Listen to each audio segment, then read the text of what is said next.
What's up, bass nerds? Today we're going to be building a bass preset from start to finish inside the HX Edit software.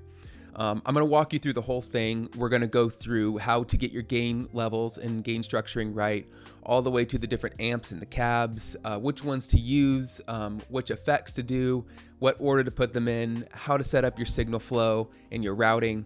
And then we're going to go ahead and assign all of those to the parameters on the switch. So that way you can see from start to finish what a good workflow looks like for building a professional bass preset. Along the way, I'm also going to show you some great tips and tricks, some things that I typically do in setting things up just to make things sound a little bit more polished and a little bit more professional. And I think you're going to like it, and I really hope this video is helpful to you. So stick around to the end. I got a small surprise, but in the meantime, we're going to hop right into it. All right, we're back here. I actually just changed my shirt. Real quick shameless plug, my wife started a nonprofit that helps resource worship musicians in their church. You should go check it out, by the way, at creative-tides.org or .com. I'll just put the link in the description and you can check it out there. But as you can see here, we are in HX Edit. So to start here, right now we have a brand new preset, and there's nothing in the chain right now. So here's my clean tone. I'm playing with a pick, and I've got my bass. It's just a Fender P bass on the P pickup, and this is what it sounds like with the pick and with fingers.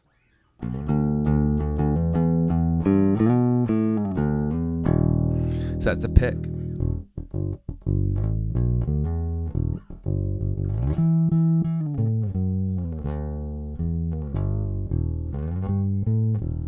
And that's what it sounds like with the fingers. And so now what we're going to do is we're going to start building this out. So before we get started, I usually like to make sure that my gain levels across all my presets are the exact same. So I typically like to see the meter on gain anywhere between -9 to -12 dB. And I think that that's a good range to sit in. Now that range is pretty wide given if I'm playing with fingers on some parts of the song and if I'm playing with pick. And we'll get to that in a minute as to how I help limit that dynamic range. But the first thing that we're going to want to do here is we're going to want to go under the main left and right section here on the HX Edit software. So I'm going to go ahead and click on that. And in here, you'll see like input gate. You can click that on if you want. Normally, I just keep that input gate off, and then you can kind of control the threshold for the decibel level. So sometimes if you're working with a bass that has a hum or some grounding buzz, that's a good place to, you can have that on, but I usually just leave it off for my bass because my rig's pretty quiet. And then there's the NZ in audio, or this is like or NZ, I have it set to auto. This is just impedance. I find here, you'll see in other presets that they say that you want to have it on the 1 ohm. That's going to really suffocate your low end. After doing some research, I found out I normally just keep it on auto. That's going to keep all your top end intact and all of your dynamics there. So leave that there. That's going to be a pro tip. So make sure it's set to auto. And then for guitar pad, it has some options for either the global or native to the preset. But typically, everything's going to look really good here on default, but I just like to go ahead and check because sometimes I think I have seen this in the 1 ohm before. So coming up here, I typically like to start just as a general rule with a bass cab. So what we're going to do here is we're going to select a block, doesn't matter which one, and then we're just going to go down here to amp. Now, I don't do amp and cab, and the main reason for that is because of preference. I just like to have a little bit more control over which cab I decide I want to pair with the amp. And if I ever want to switch that out in the future, then I have the option to do that. So what we're going to do here is we're going to go down to amp, and then under this tab here, we're going to click and select bass. And then we're going to see all of our bass tabs. So you'll just see that you'll get preset settings for each of these. So again, here's my clean tone. This is just the DI right into the stomp. And then let's go ahead and just select the orange. This is, I think, based after the rocker or the Micro Terror bass amp. It's a very popular amp in like punk rock, and I think Bethel, they use those in tandem with their tone hammer rigs, and that's what this sounds like.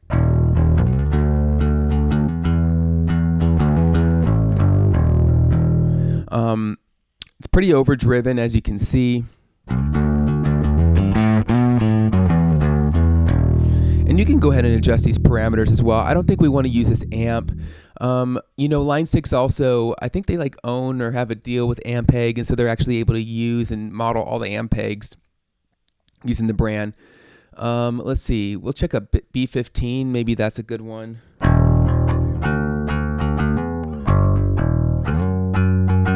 So that's very mid-rangey, and as you can see too here with the amp, it's already getting a lot louder, which we'll fix here in a minute. Let's go with an Ampeg SVT Pro maybe. I think that might be a good choice. Let's check it out.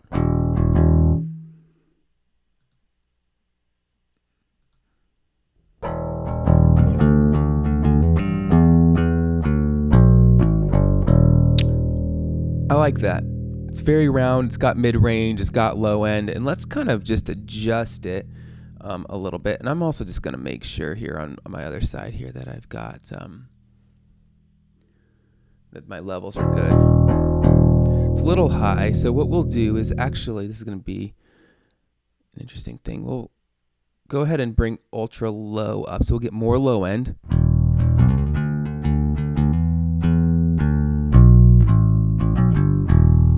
I like that. I like that. We'll put the bright switch on because personally, I like to have some high end. So maybe we try bright. So we get a lot more treble presence and top end.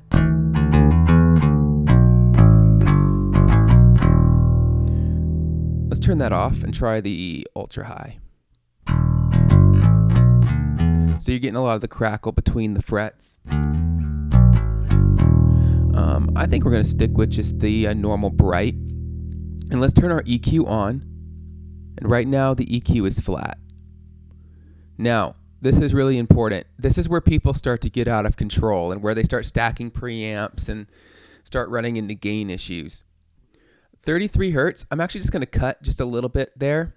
That's typically where, you know, that amount of hertz and below is where the kick drum's going to come through, and I don't want to stomp over what the kick drum's doing, but I want to give them their space. Usually with a bass guitar, 80 hertz is typically where most people are going to feel that low end hit them in the chest and where they're going to hear it in their ears as well, especially through things like even a phone speaker. So if you're wanting things to translate there, if you're doing a YouTube video, hence like right now, but also too on a PA, the 80 hertz, that's going to be a good thing to bump up. So let's go ahead and see where that sits if we just give it like a decibel of bump. It's a little high.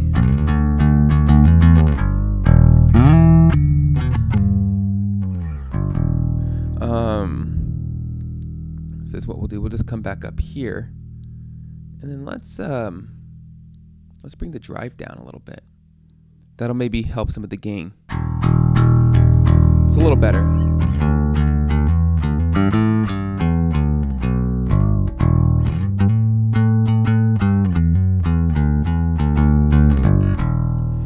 So yeah, we're already doing a little bit better there. Let's see here. I think I like where that's going. I think we'll leave that. So we'll leave that block there, and we have our amp tone. Great, super easy. Now let's move on to the cab. So we're going to create another block. Boom, right there. Now let's see, we're going to go down to cab, and let's see here. On this one, I think if you just scroll down, yeah, all of the bass cabs are here. We got Ampeg B15. Let's go ahead and try that one out. So that's just a B15 is bass 15 and means the 15-inch speaker. So that's what we're dealing with here.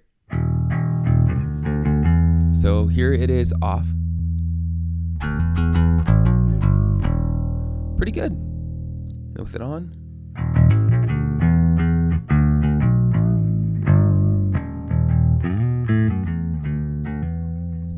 Sounds pretty good. Let's go ahead and try a couple others to see where we like to go. One very common pairing with the Ampeg amps is an 810, which is 8 10-inch speakers. It's that giant, tall cab that you typically see people make fun of in memes online because of how heavy it is. If you know, you know. Let's check it out. There it is. There's the A10. Maybe let's try that one. So lots more low end, lots more. It's almost kind of muted sounding, and we can fix that with the mic and the mic positioning as well. But let's just find a good cab first before we take that next step. 410.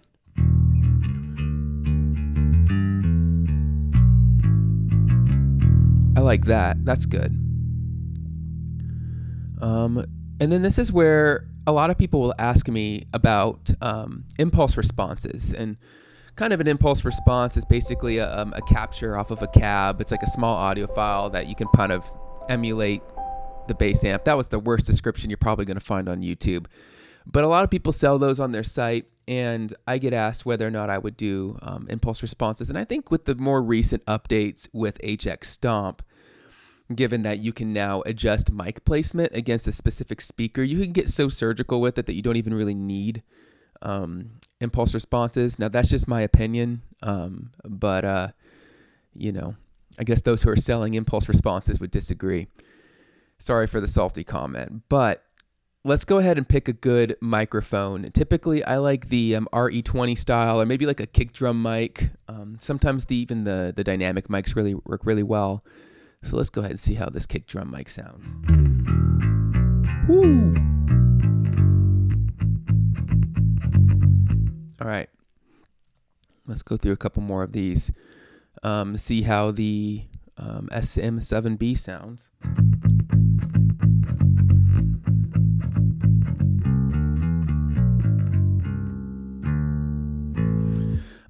That's okay. It's a little more balanced, but I want a little more low end. Ooh, I like this dynamic mic. And let's go ahead and put it right dead center. Great. Now you can also change the position, how close it is to the cone. Let's go ahead and go right in the center and see how that sounds, and we'll just move it right out. Honestly, I like that. And we'll go far out so you can hear the difference. We'll go back in.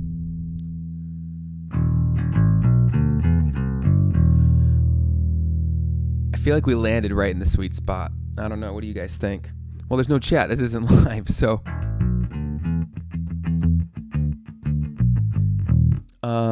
That sounds good to me. And then the distance, you can choose how far away. So you're going to get a little bit more of like a room type sound when the more you get away from it. So here's how it sounds all the way away, just so you have a reference.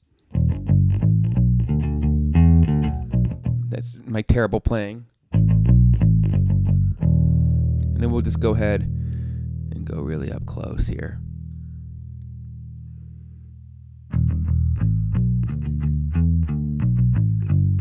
So a lot more bright when you get more up close. So let's kind of go just a little off.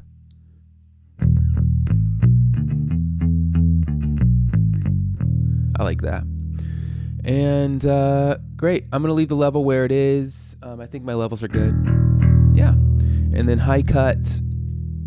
Let's see.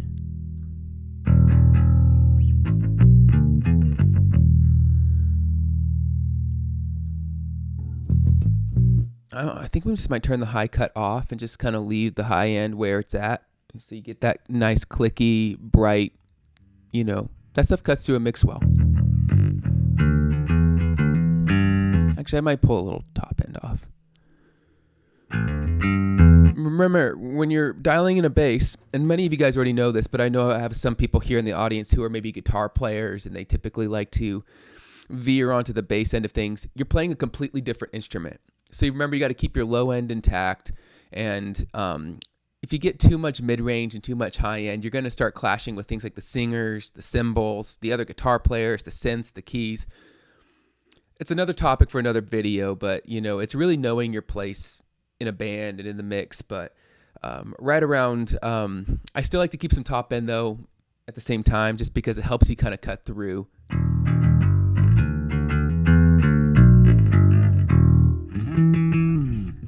All All right, so we're going to leave that. So there we go. That's going to be our foundation. That's going to be the big, sort of the big centerpiece in the heart of the tone is really going to be the amp and the cab. And anytime you want, you can go in and change that up. Now, this is something I like to do. Here's a little pro tip.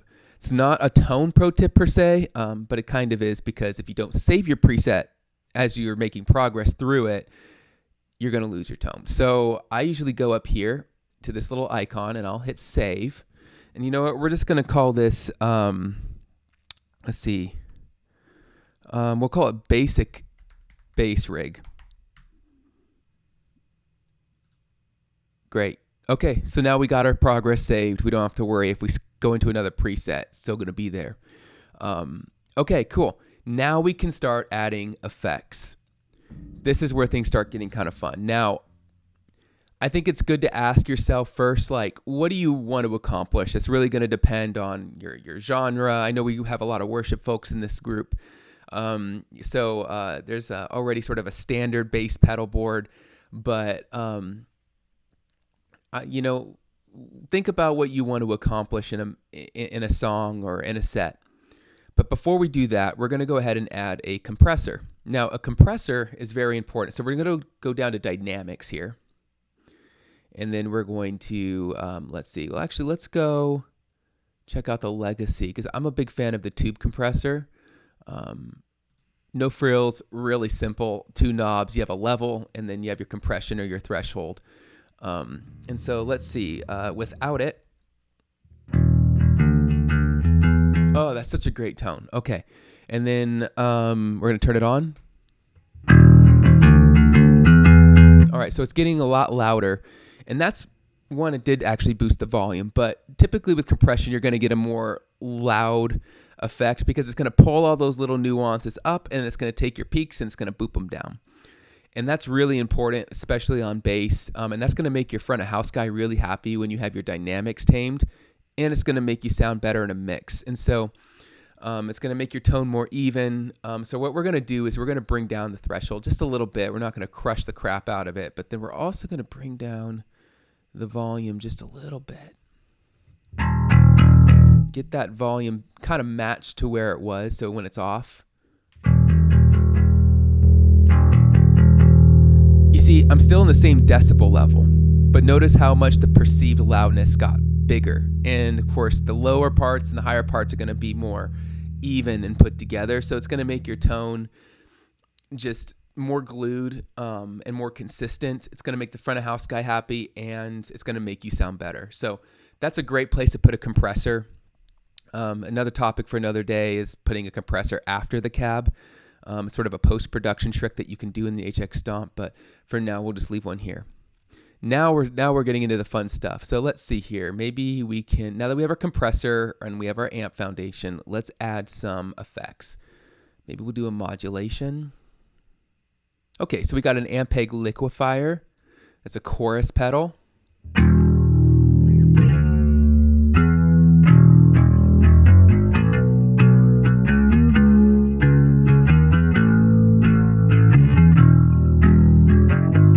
Little journey for you. With chorus, you can bring the rate down so it doesn't get too warbly, but if you want to bring that low end and make it really beefy, you can bring the depth up. So here's a little trick.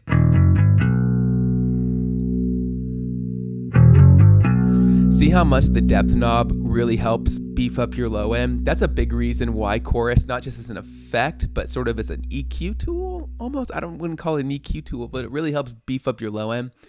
So that's something cool you can do. Another way you can beef up your low end, you know, maybe this is what we'll put in the patch, is we'll put in a bass octaver. This is just a simple octave pedal. I'll bring this all the way down. And this is with it off. And with it on.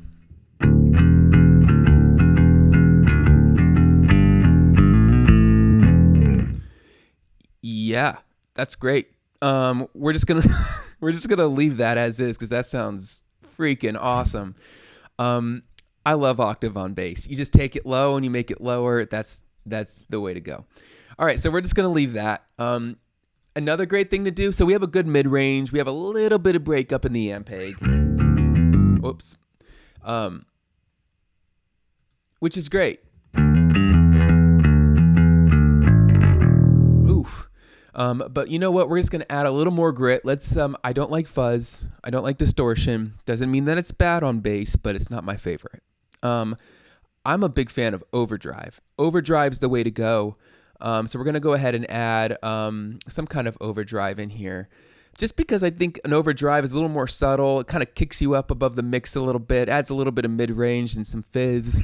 So let's go ahead and try. I'm a big fan of the Klon on, well, guitar and bass, but check this out. See, that's all you need. You don't need a crazy fuzz. You don't need a microsynth. As cool as that pedal is, and you can't even use that 90% of the time, but this...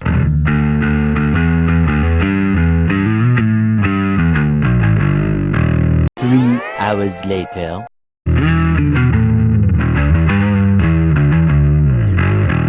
Yeah, I can use that all day long. In fact, I might even just keep that on most of the set. That's going to sit in the mix so well. In fact, I'm not even going to do anything to that. You know what I might do is I might just scoop the tone a little bit, maybe give it a little more gain.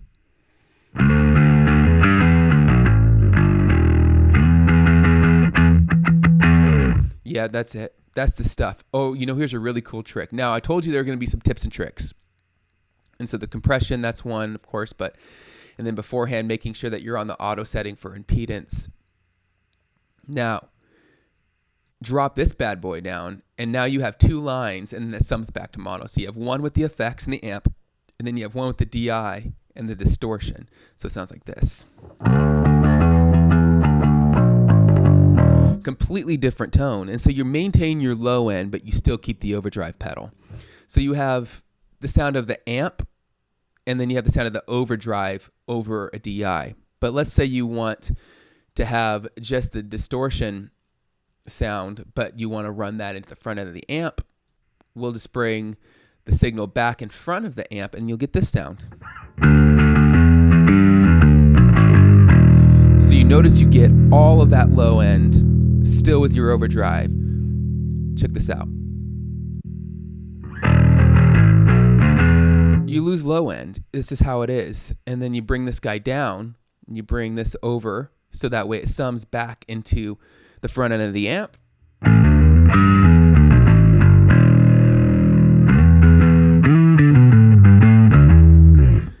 That sounds great. Like, yeah, so that's a little trick called parallel processing, and it's a great way to get your distortion working for you better as a bass player, and maintaining the low frequencies. So yeah, we'll leave that there. Okay, cool. So let's see. We got a compressor. We got a Boctaver, which is really just an octave pedal. Then we got our distortion pedal, and we're running into the amp. Man, I feel like that really covers it. I mean, I feel like after this point, once you start adding more, things just get too complicated. They get too crazy, and you can pull that off with things like synthesizer and with guitars. But when it comes to the low end, that's really one thing you want. The less you do, the better you're going to sound. And you're going to sound better because you really are occupying a whole different frequency than the rest of the band. And so the more you can maintain that low end and add little tools here and there that are going to make you pop out in the right moments, the better it's going to be.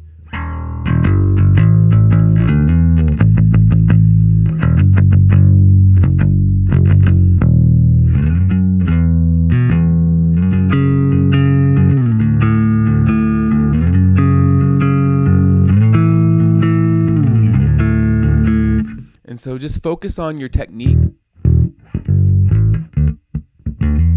and keeping like a real consistent signal, and you'll be golden.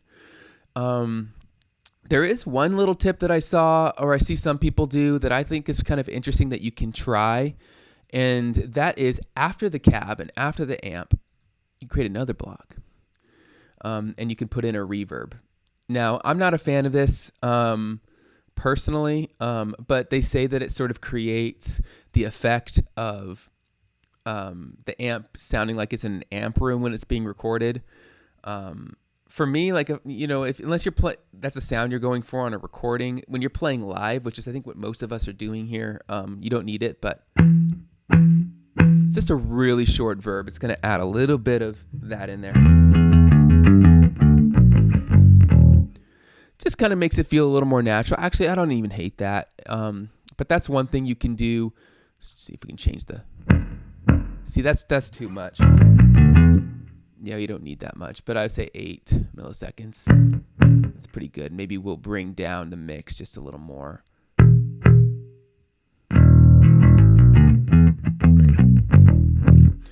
Yeah, we'll leave it in there. What the heck? Now, one thing that I add, what we're going to put before the reverb, we'll add one more block in here. And this is a little tip that I like to do, is I like to add an EQ block here. And I don't keep this EQ block on all the time, but let's see, we'll add, let's add like a simple EQ maybe. Is there a simple, like, oh, I'm under dynamics, whoops. We'll go simple EQ.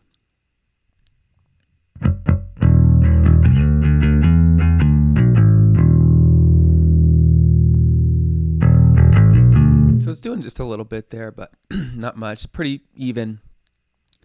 But what I'll do, or actually, I wonder if there's another EQ that we could use. Let's use the Cal EQ. I think that'll be a good one. So here we are even, but what I'll do is I'll go back to that 80 hertz again. Let's bump that up like 1.5 decibels.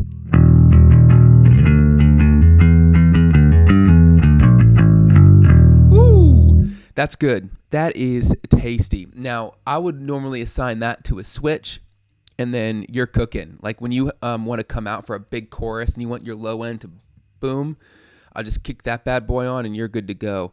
You know what? Maybe I'll pull out some of those low mids around 240.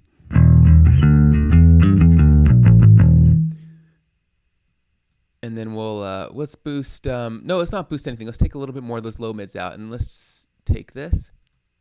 So this is without. Oops.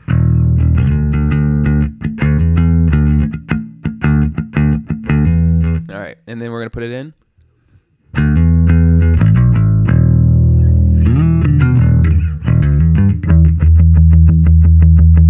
Without. And with. So just a little bit more sustain and a little bit more punch in the lower sub frequencies. Lots of fun. So we'll go ahead and keep that in. Okay, cool. Here it is. That's our bass preset. But wait, there's more. Before we move any further, the next big part is you want to save your progress. Don't lose all the work that you've worked for. So I'm going to leave the reverb in here. And we're going to leave the EQ, of course. Bass and cab are going to stay on. We're going to keep the rest off. The compressor will stay on, though. That's going to be an always on. Unless for you it doesn't work out. Maybe you want some more dynamic range, or maybe you're running an outboard compressor on your pedal board and you don't need that. By the way, we're giving away the preset. That's why I mentioned that. But we're going to leave that on for this preset.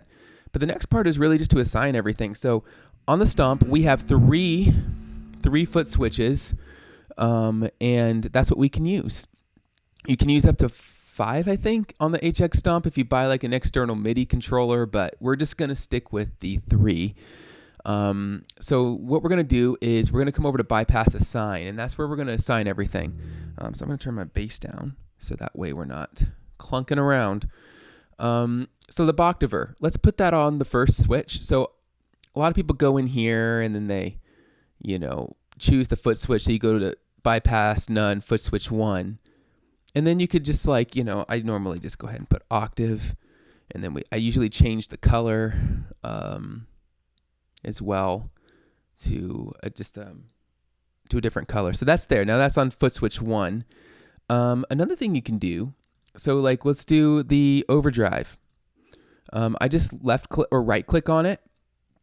And then I go bypass assign, and you can still do it there. So it's a little pro tip right there. It's a little quick trick, so that way you don't have to do all the extra work.